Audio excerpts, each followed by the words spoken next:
반드시 합격하실 겁니다.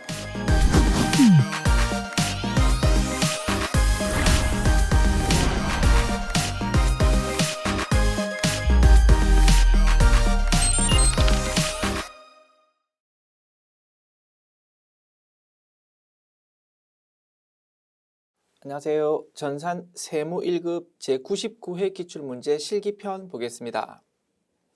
회사 이름 신곡물산 주식회사입니다. 출발합시다. 문제 1번 전표 입력입니다. 1번 문항 1월 30일 토지에 대한 전기분 재산세 납부액 중 87만 원에 대해서 과오납을 원인으로 용산구청으로부터 환급 통보를 받았고요. 환급금은 한 달 뒤에 입금될 예정이다. 거래처명을 입력하고 당기의 영업외 수익으로 처리할 것이라고 되어 있습니다. 재산세를 작년도에 납부했습니다. 어떻게 작년도에 회계 처리했겠습니까? 대변에 현금으로 납부했다고 가정할까요? 현금. 차변에 세금과 공과라는 비용의 증가로 회계 처리 작년도에 했었을 겁니다. 그런데 이렇게 회계 처리하고 납부한 금액이 너무 컸다 이겁니다. 그래서 87만 원만큼을 너무 많이 냈으니까 다시 돌려주겠다 이겁니다. 우리는 87만 원 너무 많이 냈으니까 돌려받을 겁니다. 그러면 작년도에 돌려받았다면 어떻게 회계 처리했겠습니까? 차변의 세금과 공과가 너무 컸으니까 대변에 적어서 비용의 감소 적습니다.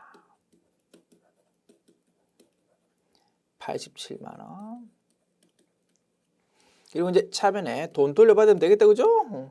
이렇게 작년도라면 이렇게 작업하면 되었어. 그런데 작년도 세금 많이 낸 거를 올해에 이제 돌려받게 됐다 이겁니다. 그러면 이제 요 동그라미 표시한 요 분계를 올해 장부에 반영시킬 수밖에 없어. 이거 뭡니까?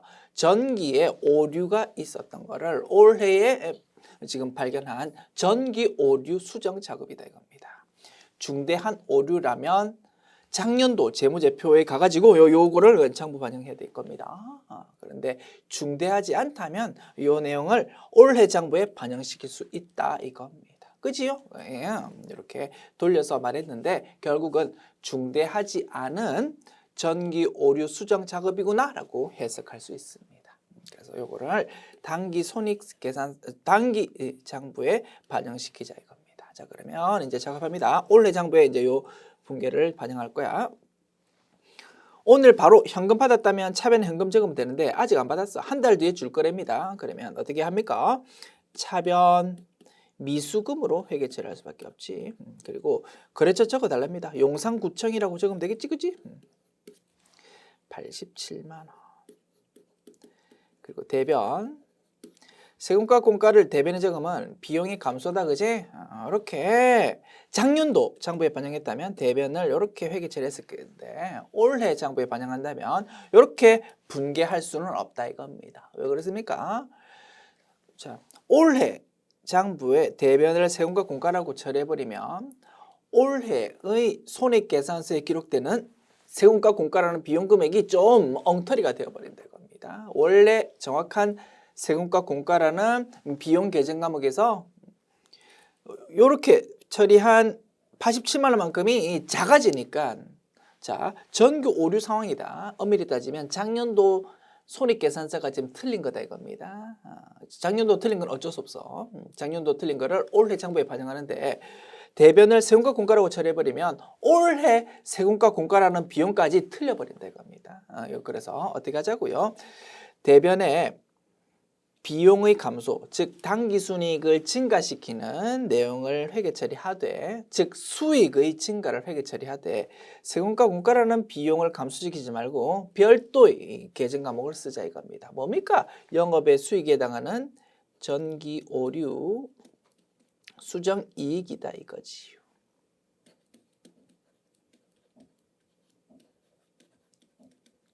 그치요? 그러면 이렇게 되는 겁니다.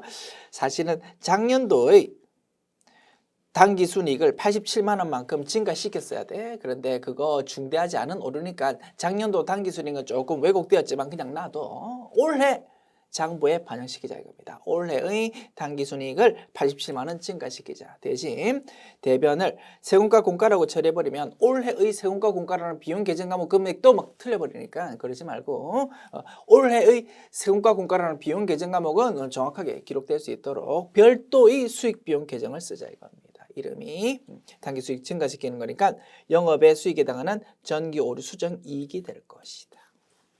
만약에 당기순이익을 감소시키는 중대하지 않은 전기 오류 수정 작업이라면 뭡니까? 영업 외 비용에 해당하는 전기 오류 수정 손실이라는 계정 과목 쓸 거다 이거지요. 됐습니까? 잘 알고 계시는 내용이겠지만 우리 이론편에서 배웠던 전기 오류 수정이라는 내용과 좀 연결시켜서 자세하게 뜯어보았습니다. 됐죠? 그래서 이 문제에서 요구하는 작업은 요 분계가 될 겁니다.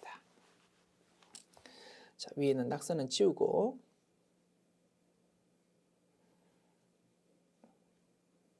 자, 분석한 내용 입력합니다.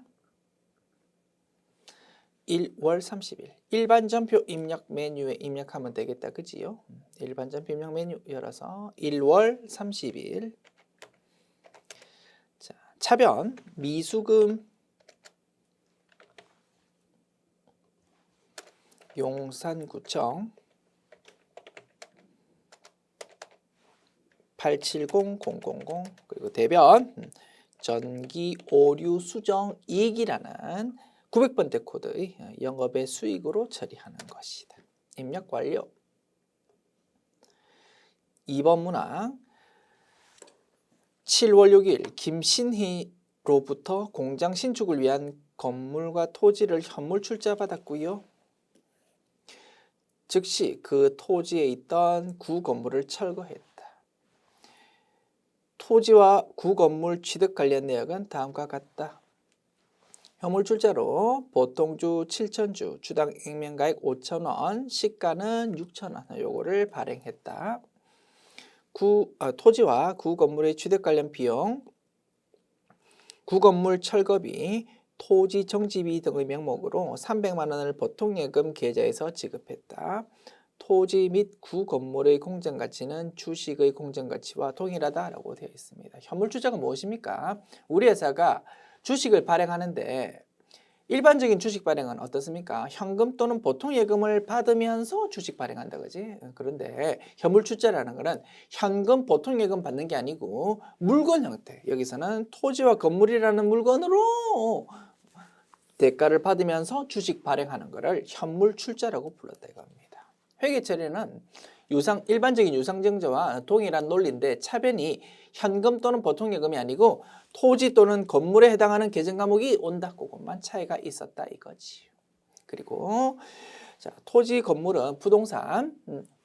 부동산은 토지 따로 건물 따로가 아니고 토지 건물이 함께 일괄 거래되는 특징이 있었다. 그지? 그리고 자, 우리가 토지 건물을 같이 받았는데 토지 건물을 받자마자 토지 위에 있던 허름한 건물을 바로 부숴버렸다 이겁니다. 그러면 장부에는 건물이라는 계정 과목이 기록될 여지가 있다 없다? 없다 이겁니다. 그냥 토지라는 계정 과목으로 쓰면 됩니다.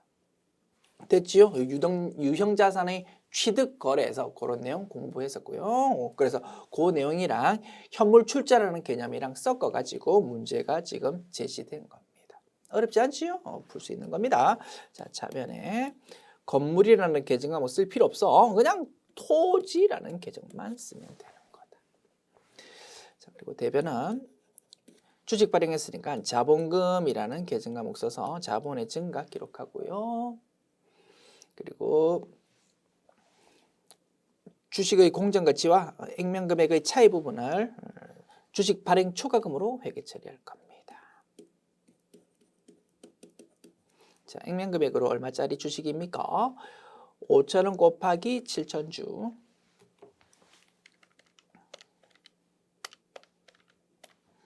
3,500만 원입니다. 근데 우리가 발행한 주식 공장 가치, 다른 말로 뭐 시가. 엄밀히 따지면 약간 차이가 있지만 그냥 공장 가치는 시장에서 거래되는 가격, 시가하고 똑같다라고 이해하셔도 큰 문제는 없다고 했습니다. 학문적으로 따지면 좀 차이가 있습니다. 뭐 그러나 그냥 우리 전산 세무 자격시험 칠 때는 그냥 동일한 개념으로 이해해도 문제 없다. 자. 6,000원 곱하기 7,000주, 6, 7, 42, 4,200만 원짜리 주식이고요. 그럼 차이 나는 부분은 700만 원 될 겁니다. 이게 대변의 주식 발행 초과금. 그리고 이제 차변에 4,200만 원짜리 토지 및 구건물 공장 가치가 4,200만 원이고 우리가 발행하는 주식도 4,200만 원이다 이겁니다. 4,200만 원을 토지라는 계정 과목으로 기록하면 된다 이겁니다.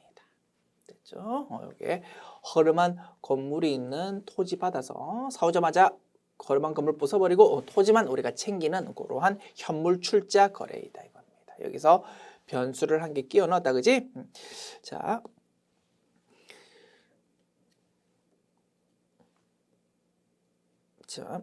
토지와 구 건물의 취득 관련 비용, 구 건물의 철거비, 토지 정지비 등의 명목으로 짜잘하게 돈이 좀 추가로 더 들었다 이겁니다. 허름한 건물 부수는데 인력회사한테 도움을 받아야 된다 그지? 인력회사에 돈 줘야 됩니다.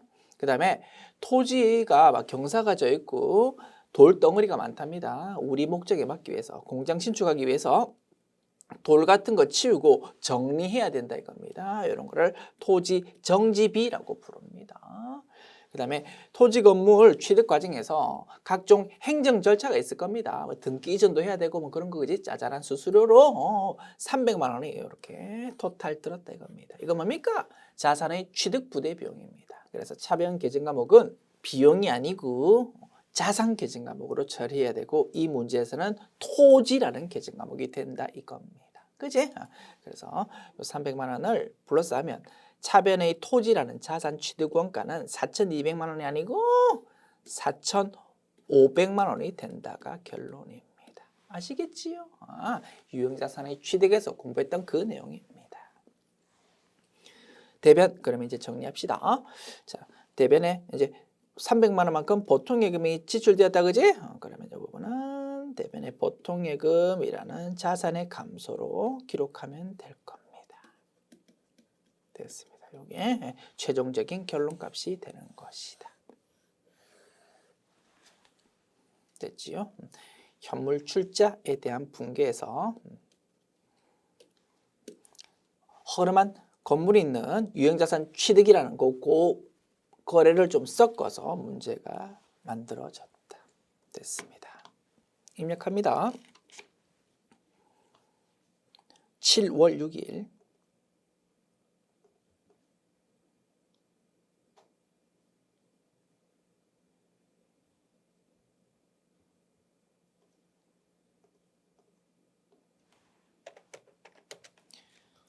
차변부터 기록할까? 차변에 토지라는 자산의 증가 4500000 대변 자본금이라는 자본의 증가 액면금액으로 3,500만 원 기록하고요.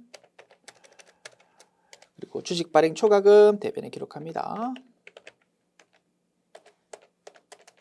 700만 원. 그리고 대변에 보통예금이라는 자산의 감소 300만 원 기록하면 되겠습니다. 3번 문항 8월 1일 당사의 영업부서가 소희마트로부터 거래처에 증정할 선물을 아래와 같이 외상으로 구입하고 종이 세감 계산서를 수취했다. 단 전액 비용으로 회계 처리할 것이라고 되어 있습니다. 우리가 선물 목적으로 사용할 물건을 구입하고 부가가치세 적혀있는 세금 계산서 받았습니다. 여기 적혀있는 세금 계산서 매입세 공제에 받을 수 있다 없다? 없다 그지? 왜? 접대비 관련 지출이므로. 그래서 유형은 무엇입니까? 54 불공이다 그지요? 회계 처리 차변의 접대비 영업부서 관련 접대니까 800번대 코드의 비용 대변은 외상이니까 미지급금으로 회계 처리하면 될 겁니다. 됐지요? 그리고 세금 계산서 받았는데 전자가 아니고 종이랍니다. 그러면 전자 여부 부라고 정확하게 체크해야 되겠고, 그지? 그 다음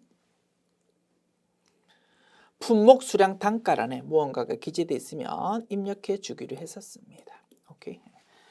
그리고 물건 구입한 상대방 가게는 이름이 소희마트였다, 그지? 아래쪽에서 다시 한번 확인할 수 있습니다. 됐습니다. 자, 분석 끝났고 입력합니다. 이 내용 메인 매출 전표 입력 메뉴에 입력하면 되겠다, 그지요? 자, 프로그램 메뉴에서 메인 매출 전표 입력 메뉴 열고요. 날짜 8월 1일. 자, 54 불공이고요. 품목란에 선물 세트 수량은 100, 단가는 2만 이렇게 적으면 200만 원, 20만 원 자동 표시됩니다. 물건 구입한 가게 이름은 뭐라고요? 소희마트. 전자예부 여 아니다, 그지? 부라고 잘 체크합시다. 부는 0번을 누르랍니다. 0번. 자, 부국제 사유는 접대비 관련 지출이다, 그지? 4번 선택하고 분계 차변의 접대비 800번대 코드. 대변 미지급금 이렇게 처리하면 상단 하단 입력 완료. 54 불공님으로 차변에 부가세 대급금 나올 여지가 없다, 그지? 공급가액과 부가가치세 합한 220만 원 자체가 차변 계정 과목 금액으로 회계 처리될 겁니다. 오케이.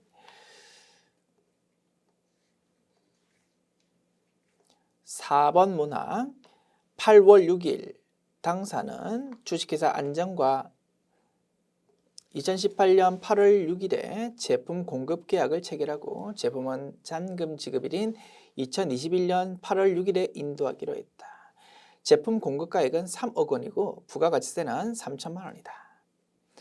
대금은 지급 약정일에 따라 지급 약정일에 보통 예금으로 수령했고 해당 제품의 공급과 관련하여 전자세금 계산서는 부가가치세법에 따라 정상적으로 발급했다. 2021년에 해당하는 전자세금 계산서에 대한 회계 처리하십시오. 아이고, 우리가 제품 파는데요, 돈을 이렇게 받는답니다. 계약금 2018년 8월 6일에 받았고 1차 중도금 요때, 2차 중도금 요때, 잔금을 요때 2021년 8월 6일에 받고요. 물건은 언제 넘겨준다고요? 잔금 받는 요네 2021년 8월 6일에 물건 넘겨준다 이겁니다. 이러한 공급을 뭐라고 부른다고 했습니까? 물건 넘겨주기 전에 돈을 따박따박 받습니다. 그리고 처음 돈 받은 날부터 물건 넘겨주는 날까지 따져보니까 6개월 이상입니다. 그리고 돈 받는 횟수가 총 3회 이상입니다. 이런 거를 중간 지급 조건부라고 불렀다 이겁니다. 중간 지급 조건부로 제품을 판다 이겁니다. 재화를 공급하는 거다. 됐습니까? 그러한 거래의 경우 부가가치세법의 공급 시기랑 회계에서 수익하는 인식 시기가 서로 다르기 때문에 이론적, 실무적으로 중요하고 시험에서 자주 다룬다고 했습니다. 그거다, 그지?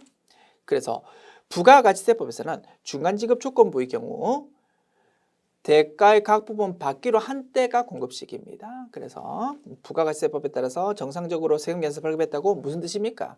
계약금 받을 때 계약금 받는 부분에 대해서 세금계산서, 1차 중도금 때 요 부분에 대해서 세금계산서, 2차 중도금 요렇게 세금계산서, 잔금 요렇게 세금계산서, 토탈 세금계산서를 몇 개 끊는다고? 4개를 끊는다 이겁니다. 그게 부가가치세법에 따른 발급이 되겠습니다. 그와 달리 회계에서 수익을 인식하는, 즉 제품 매출을 회계 처리하는 시점은 언제라고요? 물건 판다고요? 재화 인도일. 그러면 2021년 8월 6일에 요때 전체 금액 3억 원에 대해서 매출을 인식한다 이겁니다.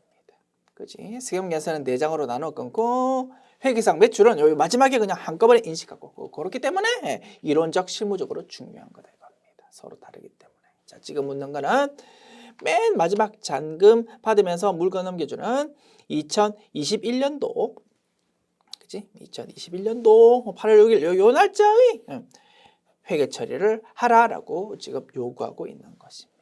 됐지요? 자, 사실 이 부분 우리가 교재 부록에서 열심히 공부했던 부분입니다. 자, 그 부분 확인하고 다시 문제로 돌아오면 조금 더 재밌을 것 같습니다. 자, 우리 교재 공부했었던 부록 내용 한번 다시 복습해 봅니다. 자, 우리 빈출 분계 그죠? 그런 제목으로 열심히 공부했었던 것 중에서 요런 문제가 있었다 그지? 한번 읽어봅니다.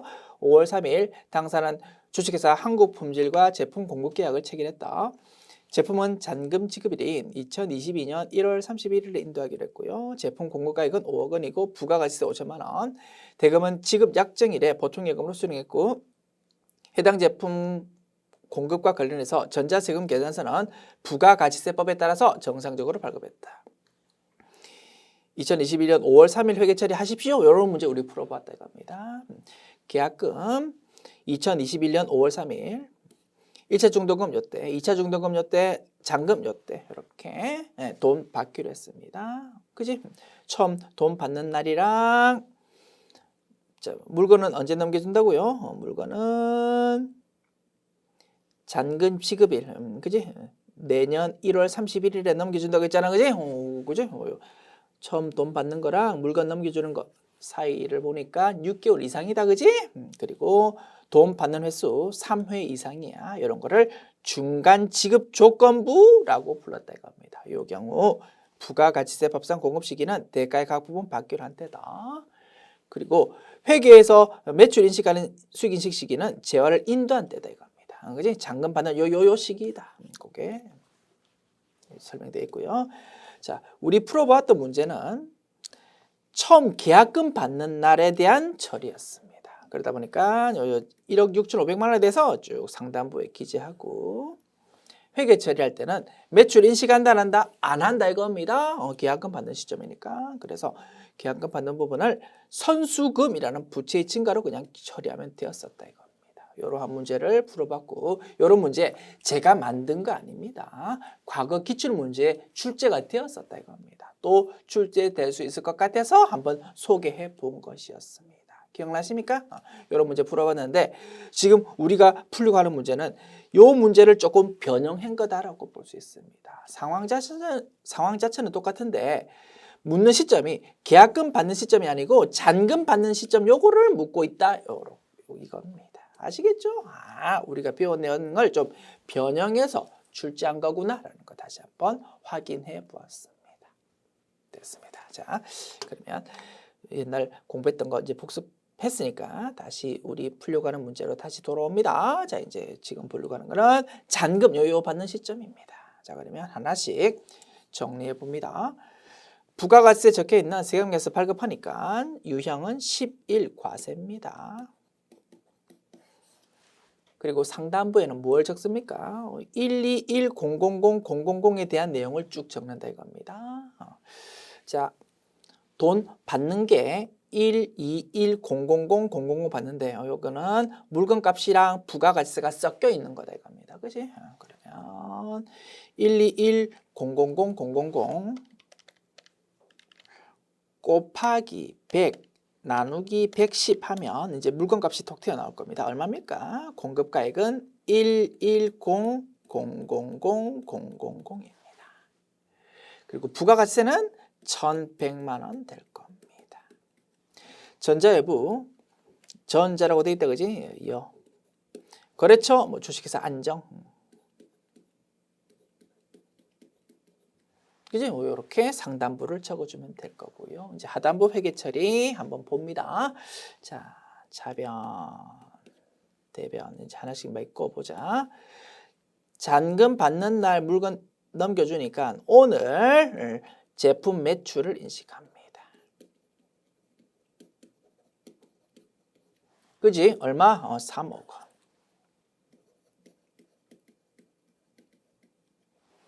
그리고 부가세 이해수금을 대변 인식합니다. 부가세 이해수금은 오늘 세금 계산서 발급한 부분에 대해서만 인식하면 되겠다. 그지? 1100만 원. 그리고 차변에 돈을 보통 예금으로 받았습니다. 보통 예금 얼마 받았습니까? 1억 1,000만 원 플러스 1,100만 원. 1, 2, 1, 0, 0, 0, 0, 0, 0 받았다 이겁니다. 그리고 나머지는 뭡니까? 대변에 선수금으로 기록했던 부채를 차변에 적어서 감소시키면 될 겁니다. 그지? 얼마입니까? 차변 선수금은 차변 대변 일치시키는 금액이 될 겁니다. 오른쪽은 3억 플러스 1,100만 원 하면 311 000 000이다. 그지? 거기서 121 000 000 빼면 선수금이 톡 튀어나올 겁니다. 190 000 000. 자, 이렇게 분석할 수 있겠지요. 자, 우리가 토탈 물건값으로 받아야 되는 돈은 3억 원이다. 그지? 3억 원인데 오늘 얼마 받았습니까? 물건값 중에서 1억 1,000만 원 받았습니다. 그러면 3억 원 중에서 1억 1,000만 원 오늘 받았으니까 나머지는 예전에 미리 받았었다 이겁니다. 그게 1억 9천만 원 되는 거다. 그지? 그렇게 분석할 수 있고 뭐 상단부 내용 가지고 다시 분석할 수 있습니다. 상단부에 계약금, 1차 중도금, 2차 중도금으로 받은 금액이 나와 있는데 요거는 물건값 플러스 부가가치세일 거 아닙니까? 그죠? 물건값은 그럼 얼마였겠습니까? 요거죠. 3,400만 원 중에서 3천만 원. 8,800만 원 중에서 8천만 원. 8,800만 원 중에서 8천만 원. 그죠? 이렇게 선수금으로 기록했었고 요거 세 개 합하면 그지? 1억 9천만 원이었다 이겁니다. 이렇게 확인할 수도 있을 것이다. 할만합니까? 요게 중간 지급 조건부 제품 판매 거래에서 마지막 잔금 수령할 때의 작업 내용이구나. 됐습니다. 열심히 분석해봤고 입력합니다. 자, 8월 6일 날짜로 메인 매출 전표 입력 메뉴 입력하면 되겠다. 그지? 자,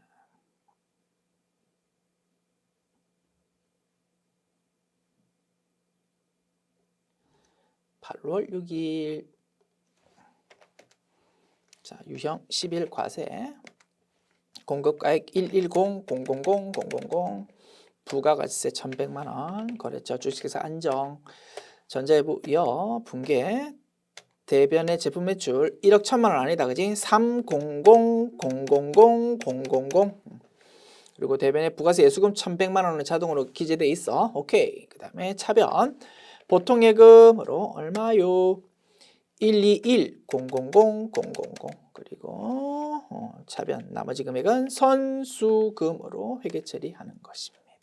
이렇게 하면 상단 하단 입력 완료. 자, 그러면 열려있는 전표 입력 메뉴 전부 닫고요. 문제 2번 부가가치세 신고로 넘어갑니다. 1번 문항 다음과 같은 부동산 임대차 계약서를 작성하고 이와 관련된 전자세금 계산서를 모두 발급하였다. 이를 바탕으로 1기 확정신고 기간의 부동산 임대 공급가액 명세서랑 부가가치세 신고서 과세표준 명세 작성을 생략하랍니다. 요 두 가지 서식을 작성하세요라고 요구하고 있네요. 단, 당사는 차입금 과다법인이 아니고 간주 임대료에 대한 정기예금 이자율은 1.2%로 한다. 됐지요? 부가가치세법상 간주 임대료 계산할 때 정기예금 이자율 필요하다. 그죠? 거기에 제시되어 있고 프로그램 메뉴에 미리 딱 세팅이 되어 있을 겁니다. 참고로 차입금 과다법인에 대한 내용은 이겁니다. 우리 법인세법에서도 차입금 과다법인이면서 and 그 외의 몇 가지 요건 충족한다면 법인세법상 간주 임대료라는 것도 적용될 수 있었다. 그지? 그런데 그런 거는 신경 쓸 필요 없다 이겁니다. 법인세법상 간주 임대료는 신경 쓸 필요 없고 그냥 부가가치세법상 간주 임대료에 대해서 요 서식 작성하면 됩니다. 그런 거를 위해서 차입금 과다법인이 어쩌고 저쩌고 하는 문장이 있는 것 같습니다. 신경 쓸 필요 없다. 그죠? 오케이. 됐습니다. 자, 그러면 서식 작성해 볼게요. 자, 메뉴 열까요? 부가가치 모듈 그리고 부동산 임대 공급가액 명세서 메뉴. 자, 1기 확정 4월부터 6월이다. 그지? 4월부터 6월 자, 부동산 임대차 계약서 나와 있고요. 오케이. 여기 요 자료가 끝이네. 오케이. 자, 그러면 자, 쭉 서식을 보면은 누구한테 건물 빌려 주었는지를 찾아야 될 거다. 그지? 아래쪽에 있는 모양이네. 임대인, 건물 주인은 우리다. 그지? 신공물산 주식회사. 임차인, 누구한테 빌려 줬습니까? 서울물산이라는 곳에 빌려줬다. 그지? 오케이. 자, 서울물산이라는 세입자 적어주고 몇 동 몇 호입니까? 자, 몇 동 몇 호입니까? 1층 이고 자, 부동산의 표시라고 되어 있고 소재지 적혀 있습니다. 상공 빌딩이라고 되어 있고 1층이라고만 되어 있고 몇 동 몇 호인지는 전혀 언급이 없다. 그지? 그러면 1층이라는 것만 채워 넣으면 되겠습니다. 자, 몇 동 몇 호 이런 거 없고 이제 1층 1만 적어 줍니다. 그다음에 면적은 100제곱미터다. 그지? 용도는 상업용이라고 되어 있습니다. 그죠? 상업용으로만 그냥 적읍시다. 됐죠? 상업용. 자, 임대기간이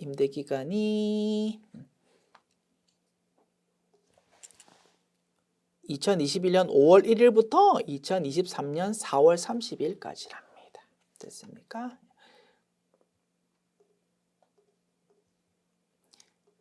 2021-0501, 2023-0430 됐습니까? 그 다음에 보증금은 얼마입니까? 보증금이 1억 원입니다. 월세는 부가가치세 별도고 220만 원입니다. 됐습니까? 1억 원, 220만 원 적습니다.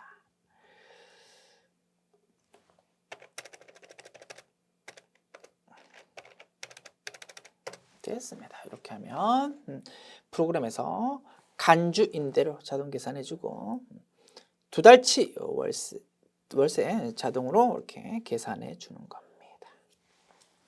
됐습니다. 자,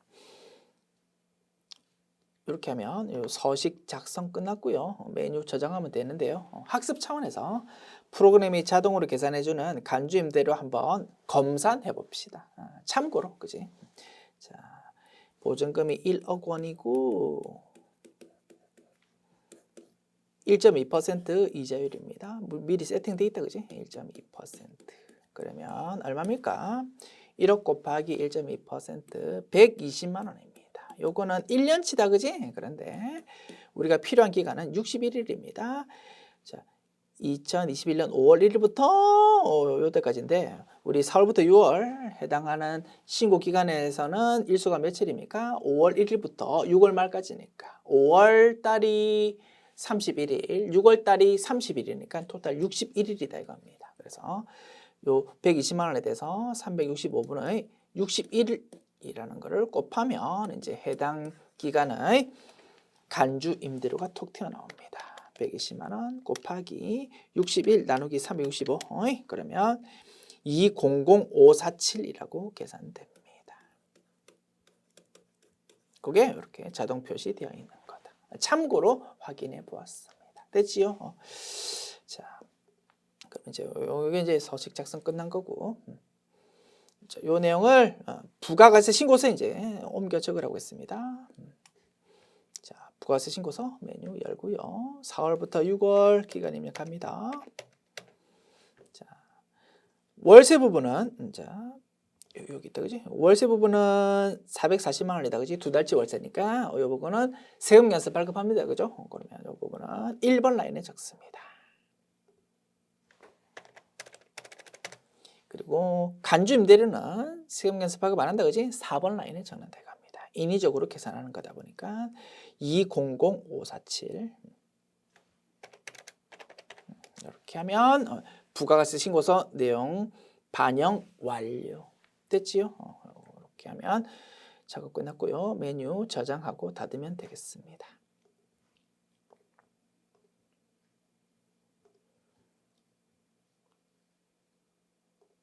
저장할까요? 예, 오케이. 2번 문항. 다음 자료를 메인 매출 전표에 입력하고 분계는 생략하렵니다. 상단부만 입력하면 되는 모양이네. 그리고 2기 확정 신고 기간 10월부터 12월 부가가치세 신고 시 첨부 서류인 내국신용장 구매 확인서 전자발급 명세서라는 서식 그리고 영세율 매출 명세서라는 서식 요거를 작성하래요. 됐죠? 메인 매출 전표 입력, 상단부 입력하고 그리고 2개의 서식을 작성하는 문제입니다. 자, 첫 번째 내용 읽어봅니다. 10월 12일 주식회사 신우무역에 제품 4,800만 원 부가가치세 별도를 공급하고 구매 확인서 발급일은 10월 15일 서류번호 이렇습니다. 요거를 발급받아서 제품 공급일을 작성 일자로 하여 10월 15일에 영세율 전자세금 계산서를 작성해서 전송했답니다. 자, 이 내용 그러면 매출 전표 입력 메뉴에 입력합시다. 자, 회계관리 모듈 와서 메인 매출 전표 입력 메뉴 다시 엽니다. 자, 날짜는 자, 제품 공급일을 작성일로 해서 10월 15일에 전자세금 계산서 작성해서 전송했다고 했네요. 그리고 제품 공급일은 10월 10일로 이렇게 제시되어 있습니다. 10월 10일에 공급했습니다. 10월 10일을 작성 연월일로 해가지고 세금 계산서 발급했다 이겁니다. 10월 10일로 작성 연월일 기재했다면 작성 자체를 10월 10일 날 하는 게 제일 좋겠다 그지? 그런데 며칠 있다가 실제 작성해가지고 그거를 국세청에도 전송했답니다. 그렇죠? 조금 원칙은 아니지만 세법에서 허용은 될 거다 그지? 왜? 월합 세금 계산서라는 것이 있지 않습니까? 그죠? 그래서 해당 날짜의 다음 달 10일까지 현실적으로 세금 계산서 발급하는 것이 허용되고 있다 이겁니다. 그런 차원에서 이해하여 주시고요. 어쨌든 입력은 10월 10일로 입력하면 되겠네요. 자, 10월 10일. 자, 유형 12영세다. 그지? 공급가액은 4,800만 원. 그리고 거래처는 주식회사 신우무역. 전자외부 여.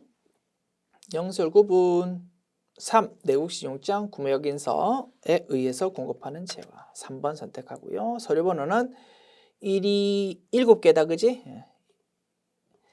1111 오케이. 분계는 생략하라고 했습니다.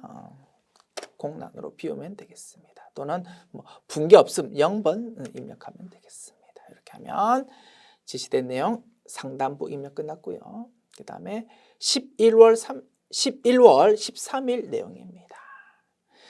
읽어볼게요. 주식회사 주철기업으로부터 발급받은 내국신용장 발급일 요렇고 서류번호 이렇습니다. 에 의하여 제품 1,600만 원 부가가치세 별도를 공급하고 제품 공급일을 작성 일자로 해서 11월 13일에 영세율 전자세금 계산서를 작성해서 전송했다. 뭐 거의 유사한 내용이다. 그죠? 그러면 이 내용도 입력하면 되겠고 다만 우리 체크할 점은 이거다. 그지? 자, 내국신용장 구매확인서가 언제까지 발급되어야 됩니까? 그지?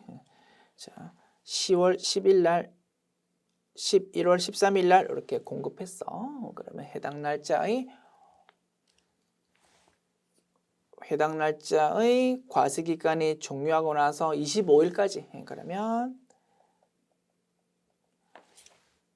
2기다. 그지? 2021년 2기라는 과세기간 끝나고 그 다음 달 25일 그러면 다음 연도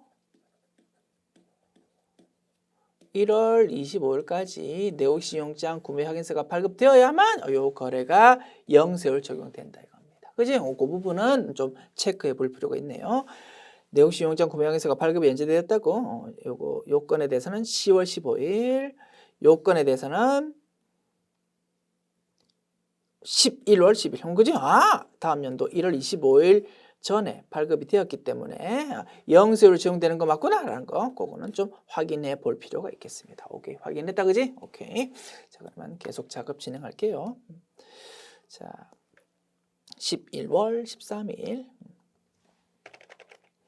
자, 유형 12영세고요. 공급가액은 1,600만 원. 거래처는 이번에는 주식회사 주철 기업, 전자예보 영세율 구분 3. 내국신용장 구매약인서에 의해서 공급하는 재화. 서류번호는 이번에 2가 7개다, 그지? 2.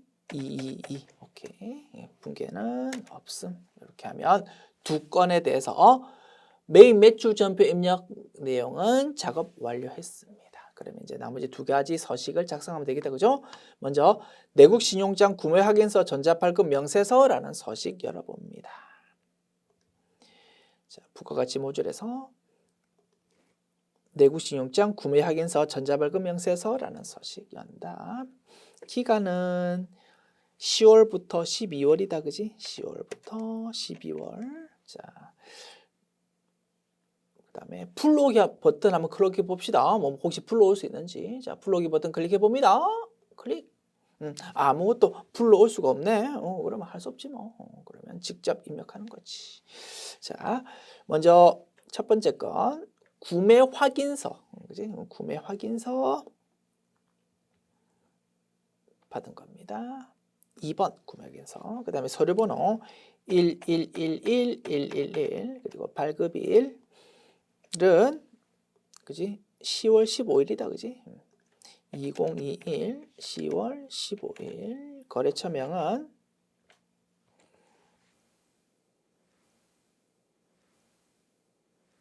어디입니까? 주식회사 신우무역.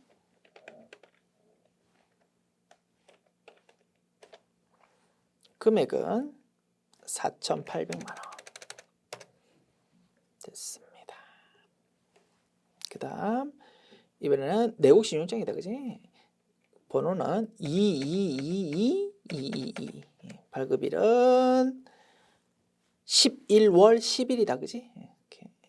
그지? 11월 10일. 오케이.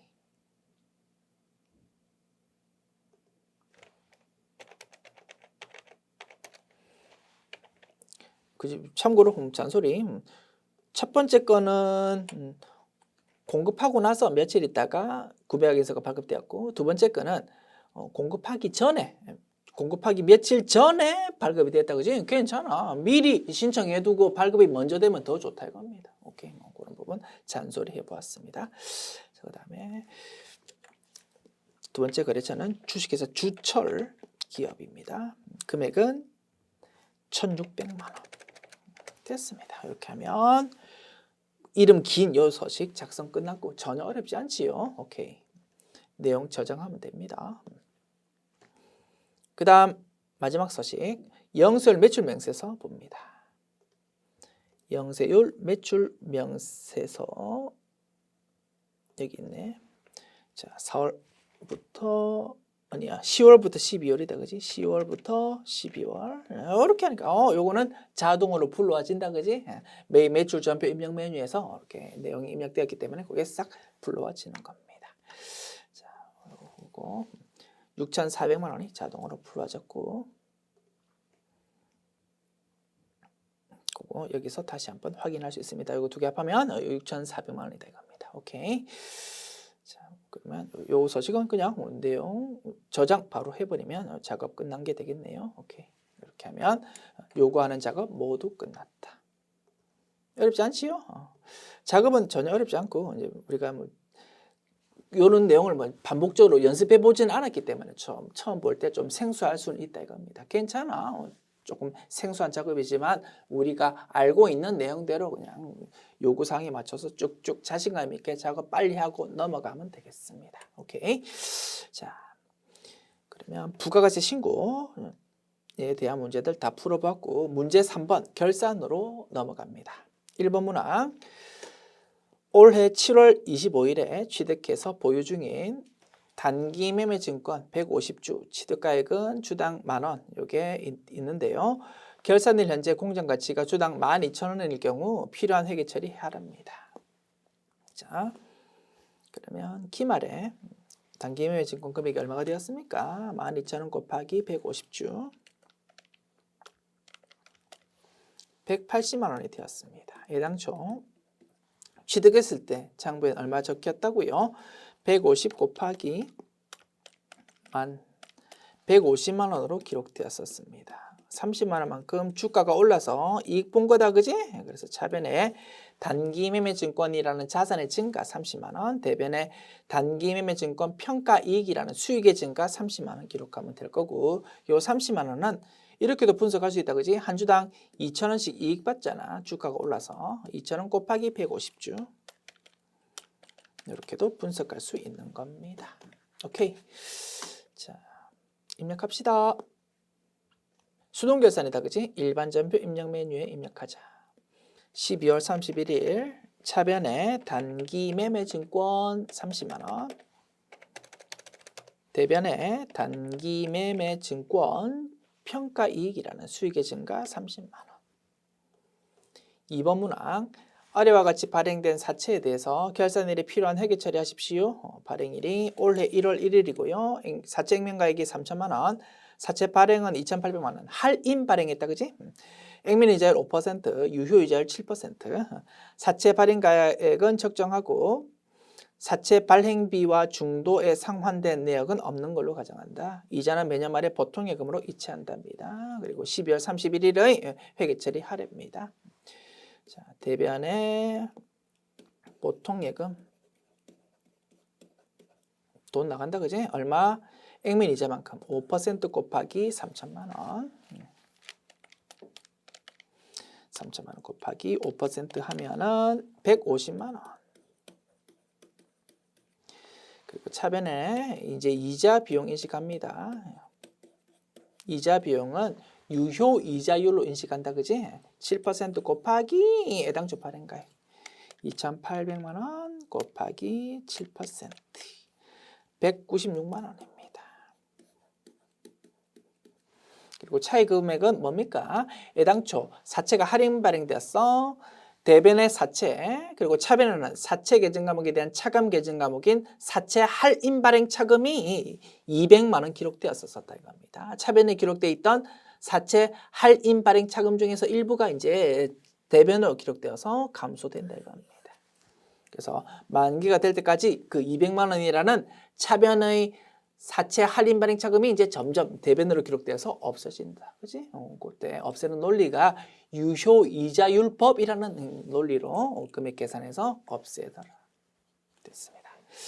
대변에 사채 할인 발행 차금. 차이 금액 얼마요? 1960000 마이너스 150만 원, 46만 원 되겠습니다. 됐습니다. 분석 끝났고요. 입력합니다.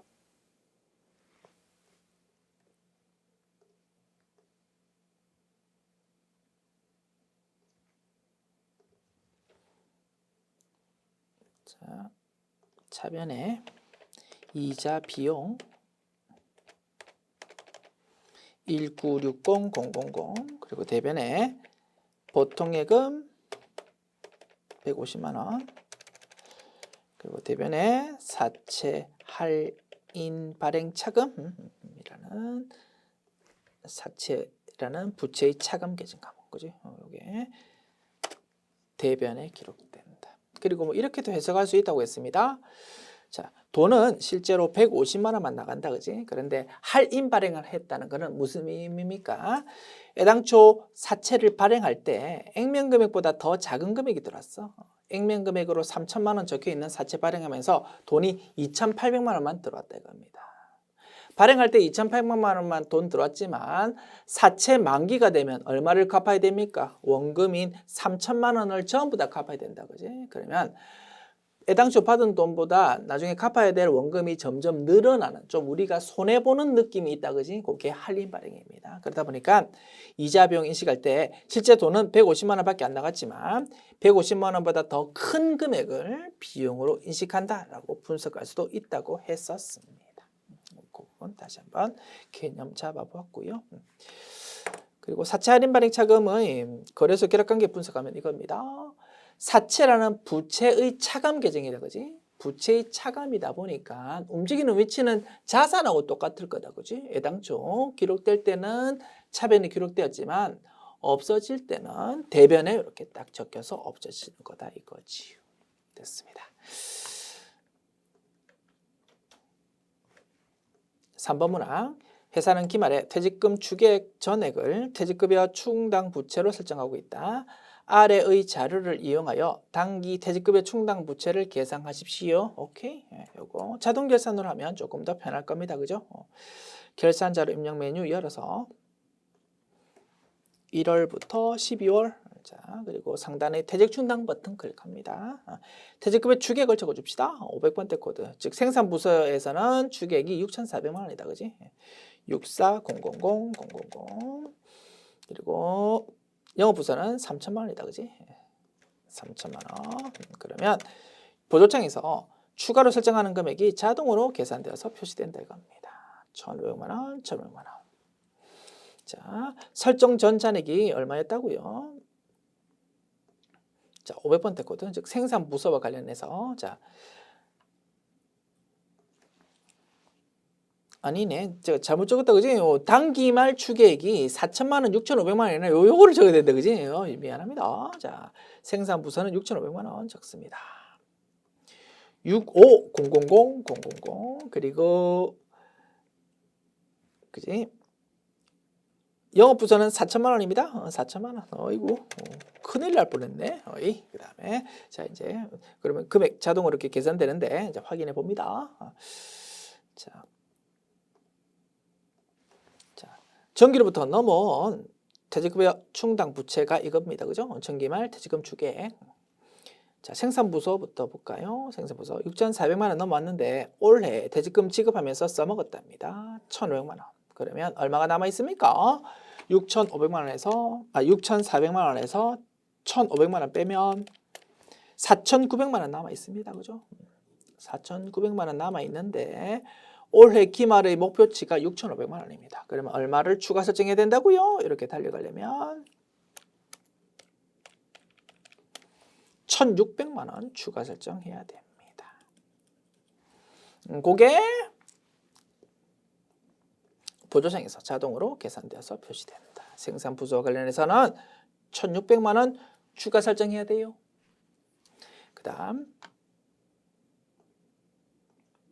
800번대 코드 영업부서와 관련해서는 이렇습니다. 전기로부터 넘어온 게 3천만 원인데 올해 1,500만 원 써먹었어. 그러면 1,500만 원 남아있다 이겁니다.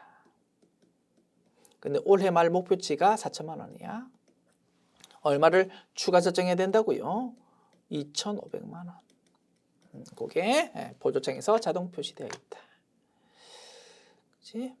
2,500만 원이라는 게 여기 자동 표시되어 있지 않습니까? 그죠?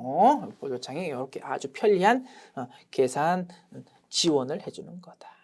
자, 금액, 추가 설정 금액 두 개 확인한 다음에 결산 반영 버튼 클릭하면 1,600만 원과 2,500만 원이 필요한 자리에 딱딱 꼽힌다 이겁니다. 1,600만 원은 제품 매출원가 쪽에 딱 꼽히고 2,500만 원은 판매비와 관리비 쪽에 딱 꼽힌다. 됐습니까? 그리고 상단의 전표 추가 클릭해버리면 될 겁니다. 됐습니다. 자, 그 다음 마지막 4번 문항 봅니다.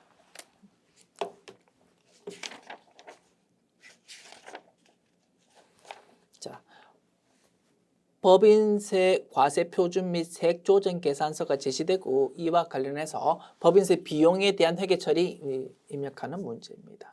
전산세무 1급에서 자주 출제되는 스타일이다. 그지? 자, 이 문제 풀어봅니다.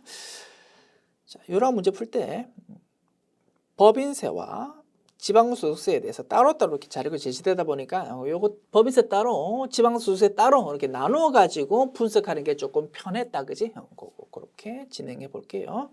자, 아래 자료는 당사의 실제 당기 법인세 과세표준 및 세액조정 계산서 일부 내용이다. 입력된 데이터는 무시하고 주어진 세율 정보를 참고해서 법인세 비용에 대한 회계 처리하십시오.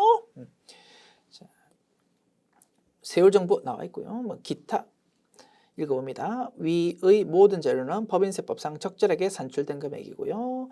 기한 내 납부한 법인세 중간 연합세액은 950만 원, 예금 이자에 대한 원천 징수 법인세액은 92만 원, 지방소득세액은 9만 2천 원이 있다. 오케이, 이 부분은 선납세금으로 기록되어 있을 겁니다. 선납세금으로 기록되어 있는 거 보니까 법인세 중간 연합이랑 법인세 원천 징수도 있고 지방소득세 원천 징수도 있다 이겁니다. 오케이.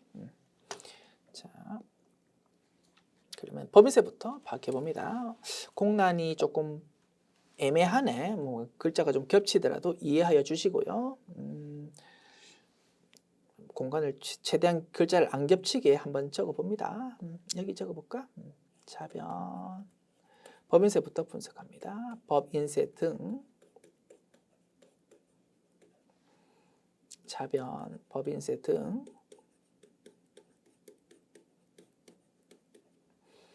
대변 선납세금 있으면 그거 차변으로 적혀 있는 거 대변 적어서 감소시키고 부족한 부분 미지급 세금으로 기록한다. 지방소득세도 마찬가지. 선납세금으로 기록되어 있는 거 있으면 차변에 있는 거 대변에 적어서 없애고 부족한 부분 미지급 세금으로 기록한다. 됐지요? 자, 법인세 각 3년도 소득금액이 이렇고 이, 비, 소 차감하면 과세표준 나옵니다. 과세표준에서 이제 세율을 곱하면 된다 이겁니다. 세액공제 같은 거는 따로 없나 봐. 오케이, 그냥 과세표준에서 세율만 곱하면 그게 법인세 등이 된답니다. 됐죠? 자, 2억까지는 10%, 2억 원 초과는 20%.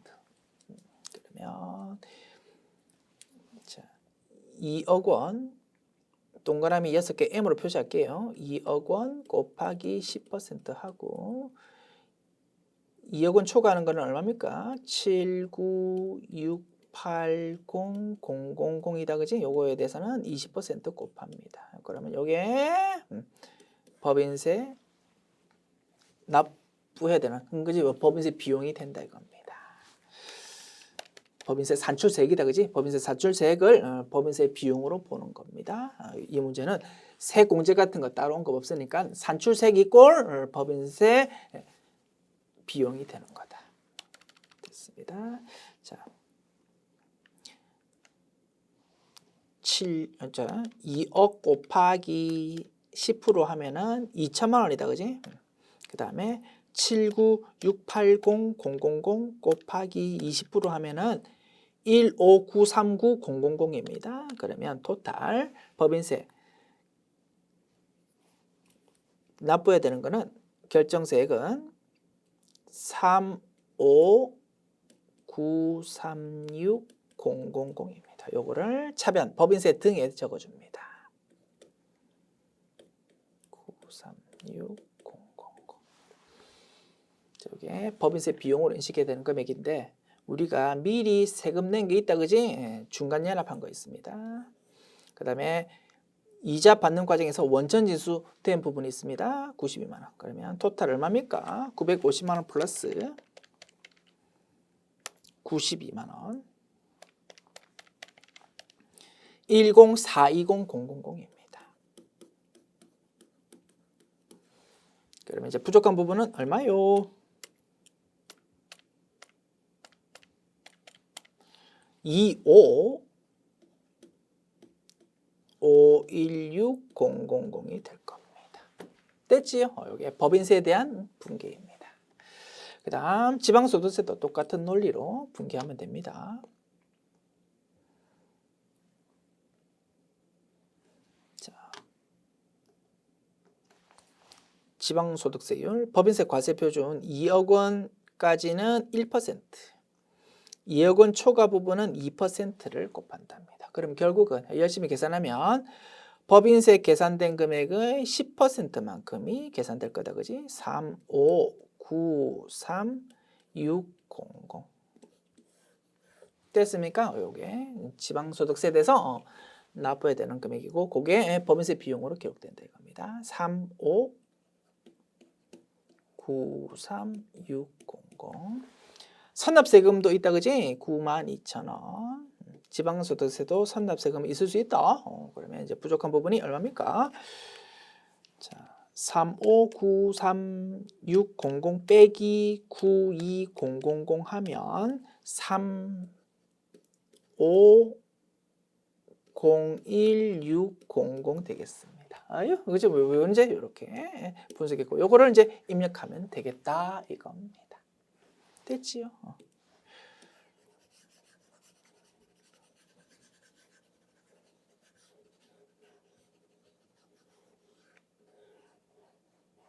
됐죠? 이거를 이제 수동계산으로 입력합시다.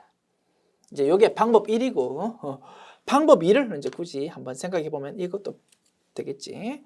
자, 요 내용을 이제 결산 자료 입력 메뉴에다가 입력해서 자동 전표 생성으로 작업해도 될 거다 이겁니다. 그러면 그땐 어떤 내용을 입력하면 될까요? 선납 세금으로 기록된 건 얼마겠습니까? 10420,000 플러스 92,000 하면 선납세금으로 기록되어 있으면서 그게 법인세 비용으로 반영돼야 되는 거 10512,000이다 이겁니다. 그 다음에 부족한 부분은 얼마입니까? 25516,000 플러스 3501,600 얼마요?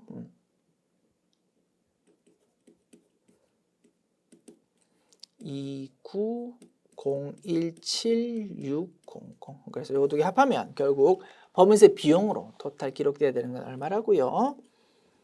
자, 10512,000 더하면 39529,600 될 겁니다. 그지? 그래서 요거를 결과값만 결산자료 입력 메뉴에 입력한 다음에 점프주가 클릭해도 정답 인정될 겁니다. 방법 1, 방법 2 이렇게 두 가지로 분석해 보았습니다. 자, 방법 1로 좀 이따 입력해 보기로 하고 방법 2부터 확인해 볼까요? 메뉴가 있으니까 결산자료 입력 메뉴 열어봅니다. 자, 결산자료 입력 메뉴에서 하단부 가봅니다. 하단부. 자, 하단부 가보면 법인세 비용에 대한 내용이 나와 있잖아. 그지? 여기 있잖아. 자, 법인세 대응, 그지? 선납세금으로 기록되어 있는 10512,000이 자동으로 표시되고 있잖아. 요거 그대로 적어준다. 적어볼까?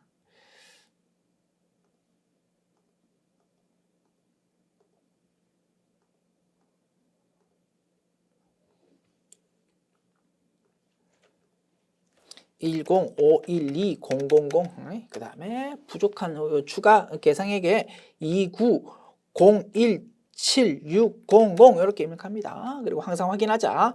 법인세 등이라는 라인의 최종 결론값 결산 후 금액이 그지? 우리가 열심히 분석한 요거 39529,600 요거 맞는지 이제 확인한 다음에 맞다 그지? 그 다음에 상단에 있는 점표주가 클릭하면 요 법인세 분계에 대한 내용이 자동으로 싹 입력된다 이겁니다. 요게 방법 2였습니다.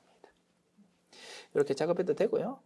우리 방법 1로 이렇게 분석했던 거 이걸로 입력하는 걸로 저는 진행하겠습니다. 됐죠? 방법 2 내용은 그냥 참고로 한번 보여드린 거고. 자, 입력 안 할 거니까 숫자 지울게요.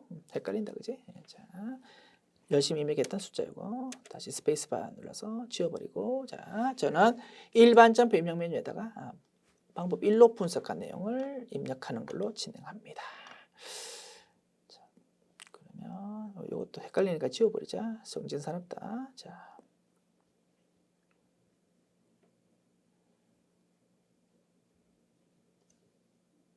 일반 점표 입력 메뉴 12월 31일로 아유 눈이 막 복잡하네. 저 미안해요. 자, 차변에 법, 인세 등이라는 계정 과목 359360000 대변에 선납세금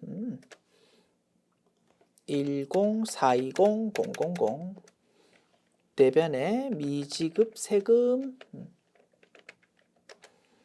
그지? 2551600 여기 이제 법인세에 대한 내용이었고 이제 지방소득세 내용을 그 아래쪽에 다시 적으면 되겠다 그죠? 차변에 법인세 등이라는 거 적고 얼마요? 3593600 대변에 선납세금 적습니다. 92000 그리고 대변에 미지급 세금 이렇게 적으면 입력 완료 됐습니다. 자, 그럼 열려있는 메뉴 전부 닫고 원천징수 문제 봅니다. 문제 4번 1번 문항 6월 30일에 지급한 사원 이창현 4번 104의 6월분 급여 내역은 다음과 같다. 6월분 급여 자료를 입력하십시오. 단 필요한 수당 및 공제 항목은 수정 및 등록하고 사용하지 않는 수당 및 공제 항목은 부라고 체크해 가지고 보이지 않게 만들어 달랍니다. 됐지요? 자, 메뉴입니다. 급여 자료 입력 메뉴 열 거다 그지? 원천 징수 모듈 클릭 그리고 급여 자료 입력 메뉴 클릭. 자, 몇 월 급여? 6월분 급여고요. 6월 30일이 급여 지급일이네. 6월 급여고 6월 30일. 자, 이창현한테 급여 주는 겁니다. 자, 수당 공제 버튼 눌러서 보조창에서 표시 여부 체크합니다. 확인 버튼 누르면 과세 항목은 검정색으로, 비과세 항목은 파란색으로 표시된다. 그지? 이제 하나씩 입력합니다. 자, 기본급 260만 원. 식대 10만 원인데 식대와 별도로 현물 식사를 중복으로 제공받고 있답니다. 밥도 주고 돈도 준다고요. 그러면 밥 주는 것만 비과세고 돈으로 주는 거는 전액 과세다 이겁니다. 그지? 그러면 파란 색깔 식대에다가 적을 거 없어. 검정 색깔 식대를 다시 등록해 가지고 거기에다가 적어야 될 겁니다. 됐죠? 수당공제 보조창에서 비과세인 식대는 사용하지 않는 걸로 부라고 체크해 버리고요. 그 다음에 과세인 식대를 다시 등록합니다. 됐지요? 확인 버튼 누르면 검정 색깔 식대가 딱 나타난다 그지? 여기다가 10만 원 적어준다. 그 다음 직책수당 20만 원. 그 다음 자가운전 보조금 20만 원. 본인 소유 차량을 업무에 이용하고 실비정산 따로 안 받는다. 오케이. 비과세 요건 충족한다 이겁니다. 파란 색깔 자가운전 보조금에다가 20만 원 적어줍니다. 파란 색깔 자가운전 보조금 20만 원. 그 다음 연구보조비 10만 원. 기업 부설 연구소 연구원으로 비과세 요건 충족하는 거고요. 근로소득 유형 코드 H10으로 작업해 주십시오라고 했네요. 비과세 한개를 추가 등록해야 되겠습니다. 수당 공제 버튼 눌러서 자, 비과세 한개 추가하자. 비과세 2번. 그 다음에 F2 버튼 눌러서 연구 보조비 찾습니다. 여러 가지가 연구 보조비 있는데 H10에 해당하는 거. 그지? 기업 부설 연구소 H10에 해당하는 연구 보조비 찾읍시다. H10에 해당하고 요거 맨 밑에 있는 거지? 기업 연구소 연구 보조비 요겁니다. 선택합니다. 오케이. 확인 버튼 누르면 파란색으로 딱 나타납니다. 요거 금액 10만 원. 그다음 이제 국민연금, 건강보험료, 뭐 장기 요양 마저 적읍시다. 국민연금 11만 원.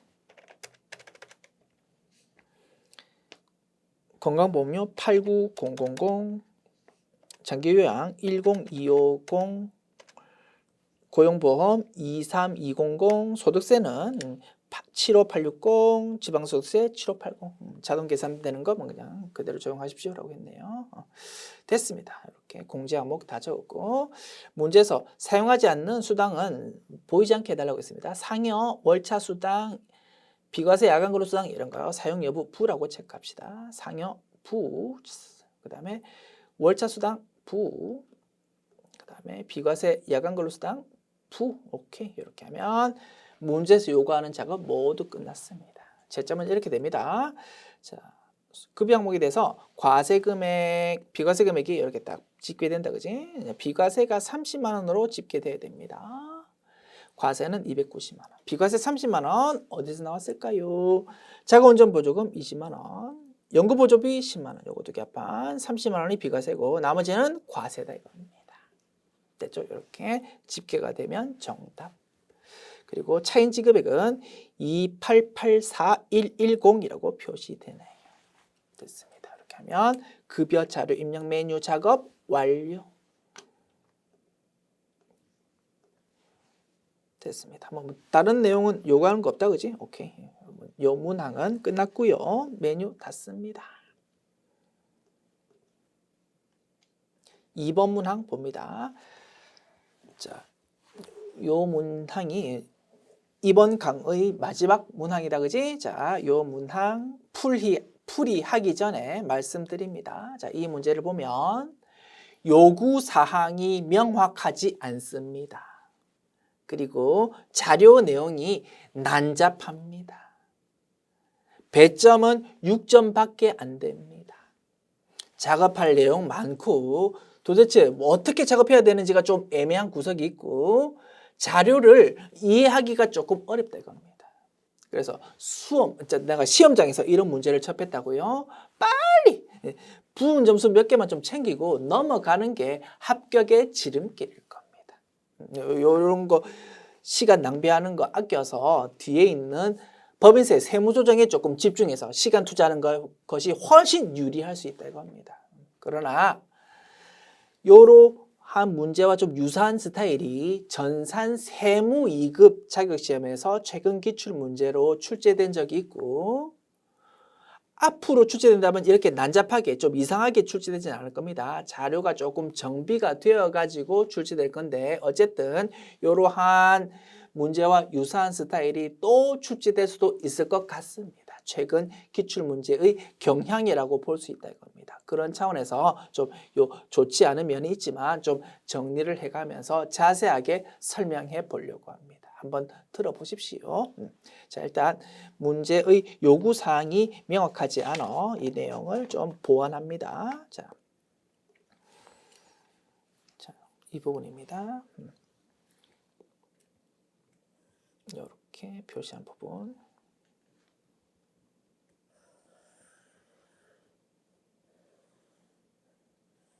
이렇게 표시한 부분에 대해서 조금 명확한 문장으로 좀 수정해서 교재에 수록하겠습니다. 연말 정산 추가 자료 입력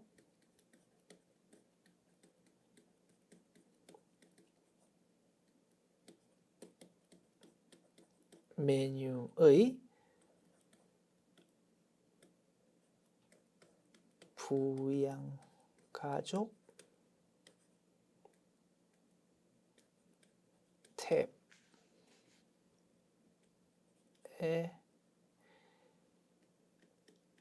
입력하고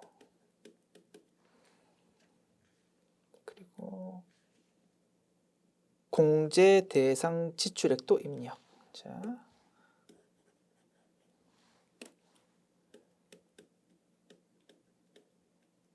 대상 지출액도 입력하고 연말정산 입력 탭을 완성하시오.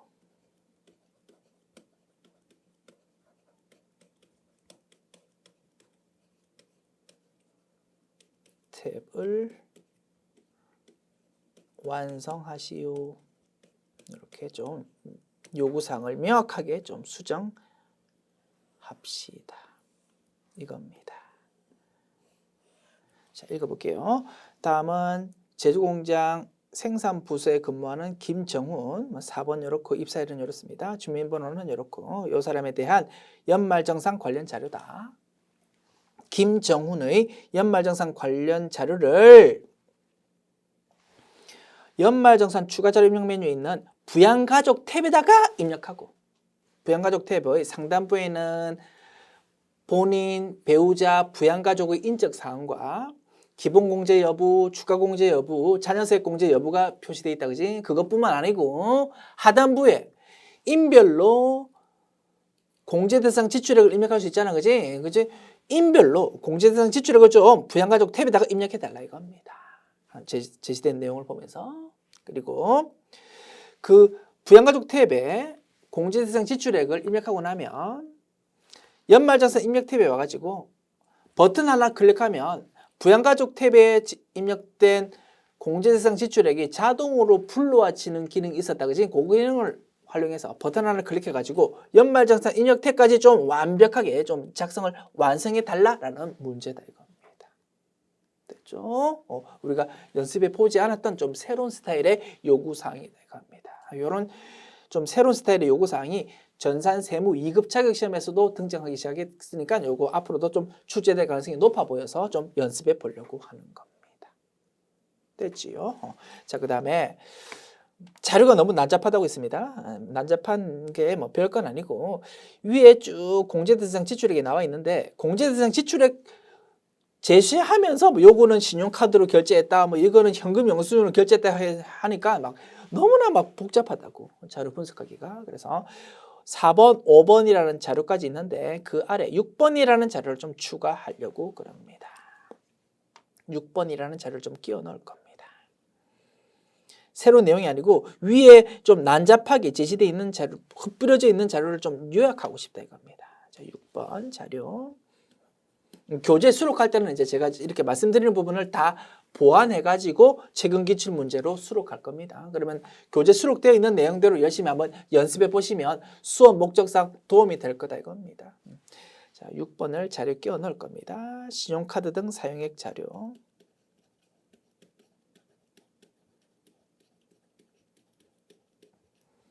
크게 두 사람이 있어. 김정훈 본인이랑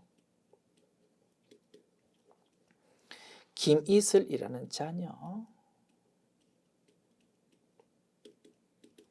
자, 이게 신용카드고요.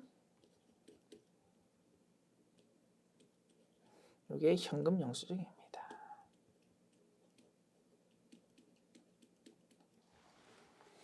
자,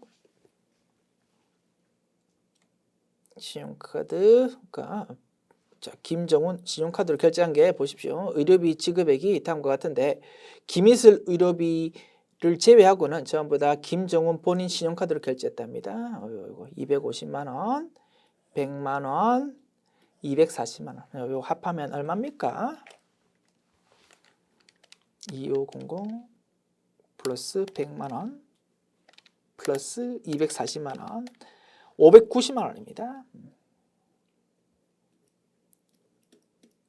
동그라미에서 게임으로 표시할게요. 590만 원 플러스. 자, 김정은이 지급한 교육비 중에서 김이슬 교복비 60만 원. 요게 김정은 신용카드로 결제했답니다. 그러면 0.6M이다, 그지? 그래서 얼마라고? 신용카드가 590만 원 플러스 60만 원. 650만 원이다 이겁니다. 난잡하다, 그지? 650만 원이라는 좀 요약된 자료를 밑에 다시 제시할 겁니다. 그 다음 현금 영수증 김이슬 받은 게 24만 원이 있답니다. 요거를 밑에 제시할 겁니다. 0.24M인가요? 됐죠? 이렇게 좀 자료를 추가 제시해서 이제 문제 풀어볼 겁니다. 됐습니까? 자, 시작합니다. 자, 요 내용이 있다라고 생각해 주시고, 자, 그러면 낙서 지우고 이제 문제 풀어봅니다.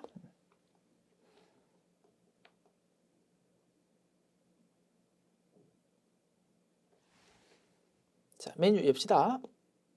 원천지수 모듈에 있는 연말정산 추가 자료 입력 메뉴. 자, F2 버튼 눌러서 보조창에서 사원 불러옵니다. 김정훈. 쩌라락 불러졌습니다. 탭 두 가지 작업할 겁니다. 부양가족 탭이랑 연말정산 입력 탭이랑. 입력은 부양가족 탭에다가 전부 다 할 거야. 그리고 연말정산 입력 탭에서는 부양가족 탭 불러오기 요거 버튼만 클릭하면 부양가족 탭에 입력한 모든 내용이 짜라락 자동으로 불러와질 거다 이겁니다. 됐습니다. 자, 부양가족 탭 작업한다. 자, 김정훈 인적사항 입력되어 있고, 자, 본인이고요. 자, 남성이고 배우자가 있습니다.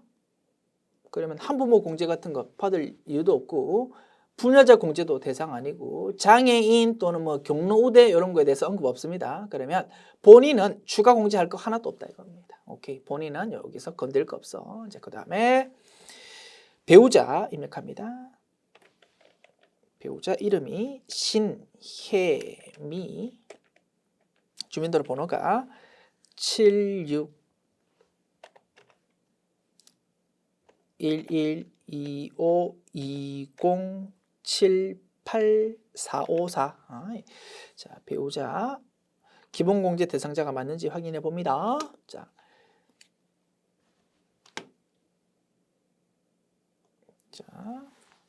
총 급여액이 550만 원 있네요. 아이고, 소득금의 요건 충족 못한다, 그지? 근로소득만 있다고 할 때 총 급여 500만 원까지 소득금의 요건 충족하는 걸로 보아준다고 했습니다. 그런데 지금 배우자는 총 급여액이 550만 원이니까 소득금의 요건 충족 못하고, 따라서 기본공제 대상자가 아니다 이겁니다. 됐지요? 자, 그러면 배우자에 대해서 기본공제란을 부라고 체크하는 겁니다. 그 다음 모친 이정자 470213 223161. 자, 모친 장애인입니다. 그리고 소득 없답니다. 장애인이면 나이 요건 따질 필요 없고, 소득 없습니다. 소득금의 요건 충족하니까 기본 공제 대상자가 맞다 이겁니다.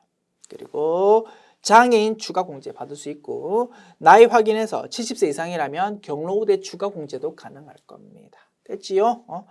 자, 모친 이정자에 대해서, 자, 기본 공제란을 60세 이상 이렇게 체크해도 되고, 또는 장애인이라는 거 체크해도 됩니다. 그지? 둘 중에 하나 체크하면 됩니다. 그리고 자, 경로우대 공제 적용된다, 그지? 74세니까 경로우대가 자동으로 동그라미 체크되어 있고, 장애인 란에, 자, 무슨 장애인이라고요?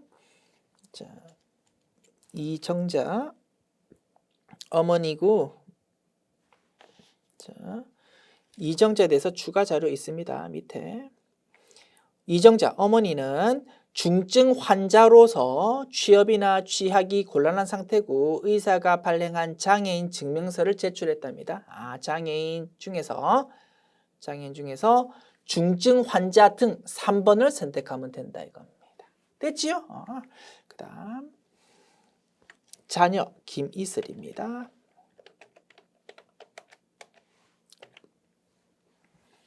자, 연말 관계를 너무 빨리 넘어왔나? 그지? 이거 체크하면 여기 그지? F2 버튼 누르면 뭐 선택하는지 나와 있잖아, 그지? 배우자는 3번, 소득자 직계존속은 1번, 그지? 자녀는 4번 이렇게 선택했다, 그지? 오케이.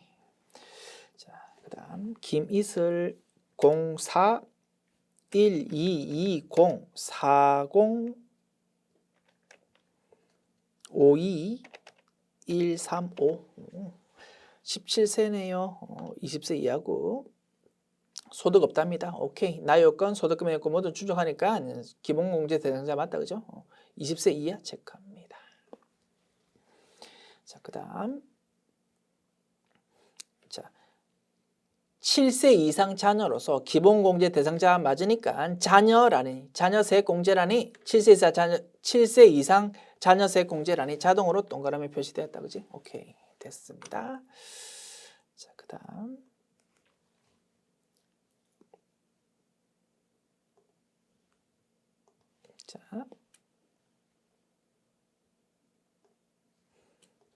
자, 일단 상단부 내용은 이제 작업 끝났습니다. 자, 정리해 봅니다. 본인 있고 배우자 있고 부양가족이 있는데요. 기본공제 대상자가 아닌 사람은 배우자였네. 배우자가 기본공제 대상자 아니고, 어머니 이정자에 대해서는 경로대 추가공제, 장애인 추가공제에 적용되었다. 김이슬은 기본공제 대상자 맞고 7세 이사 자녀세 공제도 적용되더라. 됐습니까? 이게 상단부 임명 내용입니다. 자, 이제 인별로 공제 대상 지출액을 부양가족 탭 하단부에 적어봅시다. 됐습니까? 자, 김정훈이 납부한 손해보험료 내역은 다음과 같다. 김정훈, 피보험자 신혜미, 배우자고 납부액 200만 원입니다. 보장성 보험료에 대해서 공제 받으려면 계약자와 피보험자가 전부 다 기본공제 대상자이어야 된다. 그지? 그런데 신혜미, 배우자는 기본공제 대상자가 아니었다 이겁니다. 따라서 200만 원 이 부분은 공제된다 안 된다? 안 된다가 결론이다. 그리고 김정훈에 대한 보험료는 요거 공제 대상 맞을 겁니다. 네, 그죠? 김정훈, 김이슬 요거는 공제 대상 맞다. 90만 원. 그러면 요거 피보험자로 입력하면 되겠다. 그죠? 피보험자 김이슬로 입력합시다. 김이슬 선택하고, 자, 보험료 더블 클릭해서, 그지? 보장성 보험 일반이다 이겁니다. 여기에다가 금액 90만 원 적어줍니다. 확인 버튼 누르자.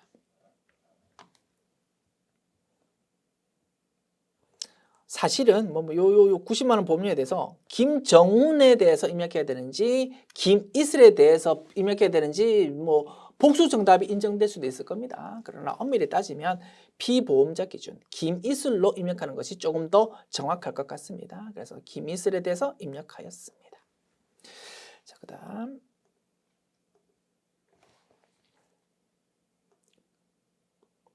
됐지요.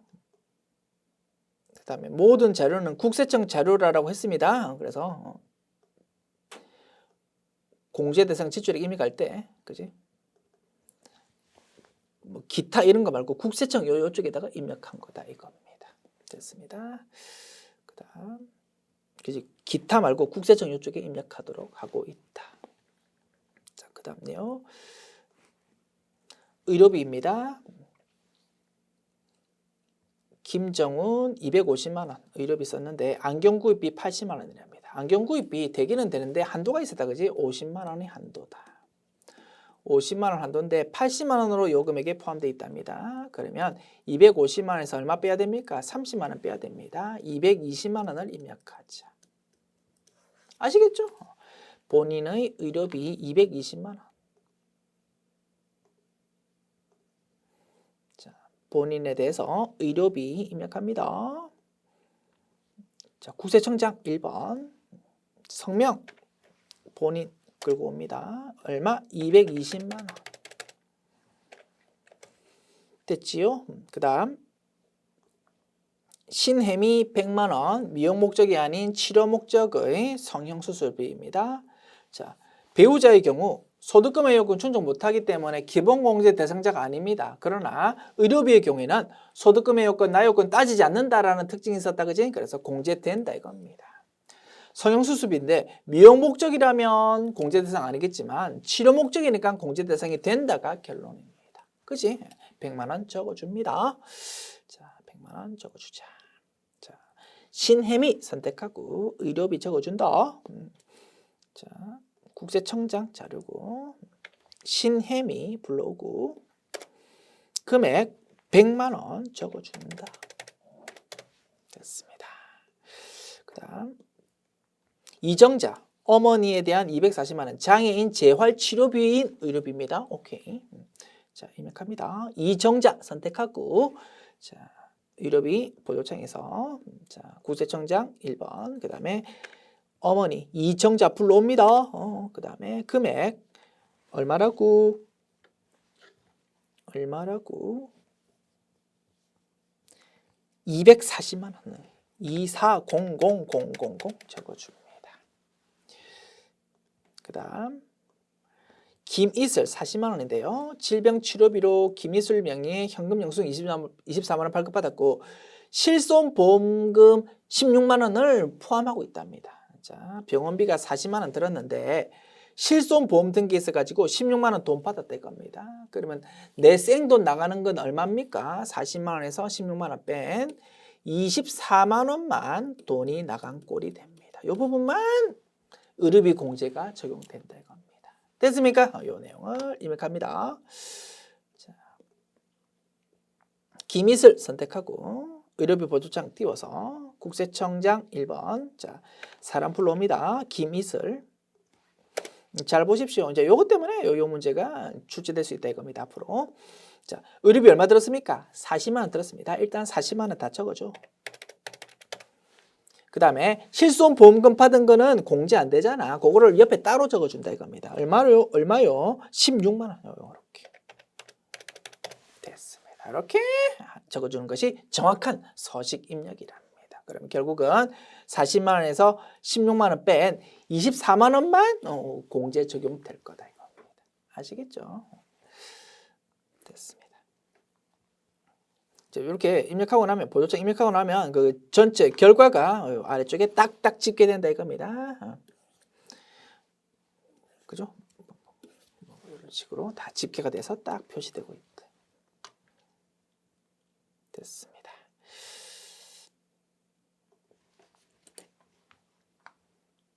자, 의료비에 대해서 작업해 보았고요. 자, 그다음에 교육비 작업합니다. 자, 교육비. 자, 김정훈 교육비 500만 원. 대학원 오케이 인정된다 그지? 본인은 대학원비도 인정된다고 했습니다. 자, 김정훈 선택하고 교육비 쪽에 얼마? 500만 원.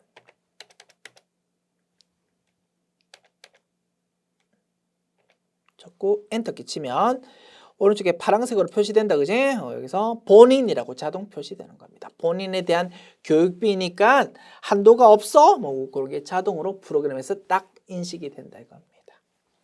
그 다음에 김이슬에 대해서 300만 원 교육비 들었습니다. 고등학교 체험학습비 50만 원, 고등학교 교복 구입비 60만 원이 포함되어 있답니다. 여기에. 체험학습비, 교복구입비 공제되기는 되는데 한도가 있었다. 그지? 한도를 고려해야 됩니다. 체험학습비는 30만 원이 한도. 교복구입비는 50만 원이 한도였습니다. 됐습니까? 그래서 한도 초과하는 게 20만 원이다. 그지? 20만 원, 10만 원. 그러면 토탈 20만 원 플러스 10만 원, 30만 원을 차감해야 된다. 이겁니다. 그러면 270만 원만 입력해야 되겠다. 됐지요? 김이슬에 대해서 270만 원만 교육비 입력하자. 자, 김이슬 선택하고 하단부 교육비에 국세청 쪽에 그지? 얼마? 270만 원만 2700000만 입력하는 겁니다. 그리고 오른쪽에 파란색이 표시되고 자 하단부에 안내가 나타난다 그지? 자, 이 김이슬에 대해서 교육비 입력했어. 자, 교육비. 자, 김이슬 선택하고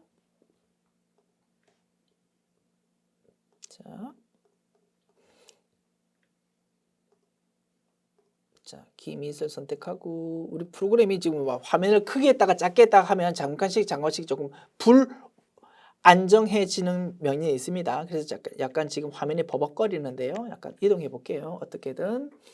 자, 잠깐만. 자, 이렇게 해서 됐습니까? 미안합니다. 프로그램이 교육용이다 보니까 아직 좀 불완전한 면이 좀 있는 것 같아. 자, 됐습니다. 자, 김이슬 선택했고요. 교육비 270만 원 입력했잖아. 그러면 이제 엔터 치면 오른쪽에 파란색이 표시되고 아래쪽에 안내가 나타납니다. 선택해달라 이겁니다. 교육비의 경우는 한도가 딱 있었잖아. 인별로 한도가 있었는데 인별 한도가 이 사람이 대학생인지 초중고인지 취약자 아동인지에 따라서 한도 금액이 좀 달라질 수 있다 이겁니다. 그래서 정확하게 체크를 해 주어야 된다 이겁니다. 자, 요 김이슬은 고등학교다 그지? 고등학생. 그래서 고등학생. 그지? 고등학생으로 돼 있잖아. 그래서 초중고를 선택해 줘야 됩니다. 그래서 여기서 교육비 초중고는 1인당 300만 원 한도잖아. 그지? 그래서 2번을 선택해 주자 이겁니다. 2번. 됐습니까? 이렇게 하면 김이슬에 대한 교육비 작업 완료. 됐습니다.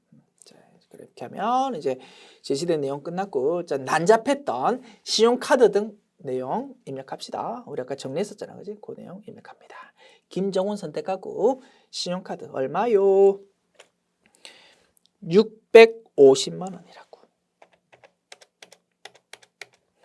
됐습니까? 자, 그리고 그 내용 다시 한번 확인합니다. 자, 보세요. 김정훈이 신용카드 쓴 거는 교육비 위에 있는 세 가지 항목이랑 밑에 있는 교복비입니다.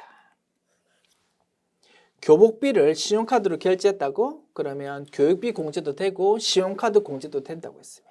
아시겠죠? 그 다음에 의료비의 경우 안경 구입비 80만 원이 여기 포함되어 있잖아. 의료비 공제받을 때는 안경 구입비의 경우 한도가 있었어. 50만 원. 그렇다 하더라도 신용카드로 결제했다고 80만 원 전체에 대해서 다 공제받을 수 있는 거다 이겁니다. 아시겠죠? 그런 부분 다시 한번 잘 체크해 봅시다. 그래서 이거 전부 다 받을 수 있는 거 맞아. 그래서 650만 원을 입력하면 된다. 됐습니다. 그 다음 김이슬이 선택하고 김이슬 선택하고 현금 영수증이 그지 24만 원이었습니다. 이렇게 입력하면 모든 내용 입력 끝났습니다. 할만합니까? 자, 그리고 이제 마지막으로 연말정산 입력 탭 와가지고 부양가족 탭 불러오기를 클릭합니다. 하나, 둘, 셋. 자, 확대 버튼 누른 다음에 그지? 자, 아직은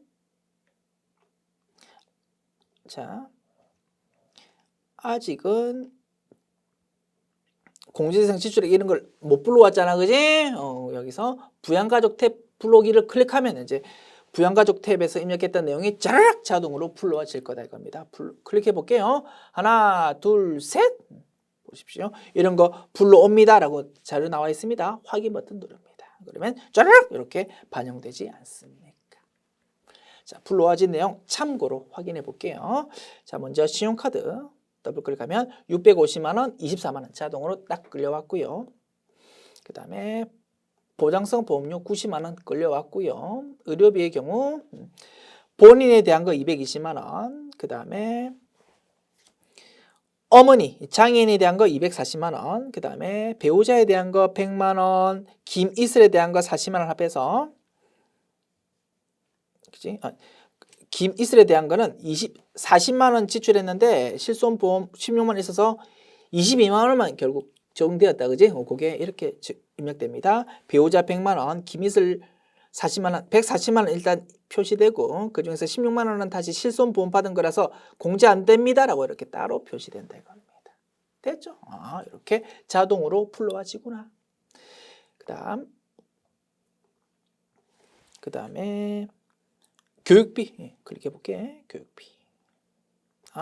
초중고 270만 원 있었어. 그 다음에 본인에 대해서 500만 원 있어서 여기 자동으로 끌려왔습니다. 됐습니다. 이렇게 자동으로 끌려오는 거구나 이렇게 확인해 보았고요. 이런 스타일의 문제가 또 출제될 수 있을 것 같아서 자세히 뜯어보았습니다. 지금까지 제99회 기출문제 실기편 전반부 보았고요. 뒷부분은 다음 강의로 진행합시다. 수고하셨습니다.